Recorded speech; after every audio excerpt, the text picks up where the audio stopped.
ഇംഗ്ലീഷിന്റെ പ്ലേലിസ്റ്റിൽ ഉണ്ടാവും. ഇംഗ്ലീഷിന്റെ എല്ലാ ചാപ്റ്റേഴ്സും എല്ലാ യൂണിറ്റുകളും ആ പ്ലേലിസ്റ്റ് ഓപ്പൺ ചെയ്ത് നോക്കിയാൽ മതി.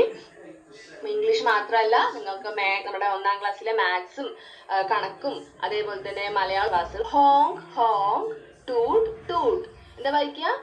Hong honk toot toot. First പേജിൽ തന്നെ ഒരു ചിത്രം തന്നിരിക്കുന്നത് അല്ലെ. എന്താ ചിത്രത്തിൽ കാണുന്നത്? കുറെ മരങ്ങളൊക്കെ കാണാൻ പറ്റുന്നുണ്ട്, കുറെ ട്രീസ് ഒക്കെ ഉണ്ട് അല്ലെ. കണ്ടില്ലേ? കുറെ ട്രീസ് ഉണ്ട്. പിന്നെ ഇവിടെ ആരാണ്? നോക്കൂ, ഇവിടെ ഒരാൾ ഉറങ്ങുന്നുണ്ട് അല്ലെ. അതുപോലെ ആരാണിത്? മൗസ് ഉണ്ട്, ഫ്ലവേഴ്സ് ഉണ്ട്, പിന്നെ എന്താ കോഴികള്, ഹെന്നുണ്ട് അല്ലെ.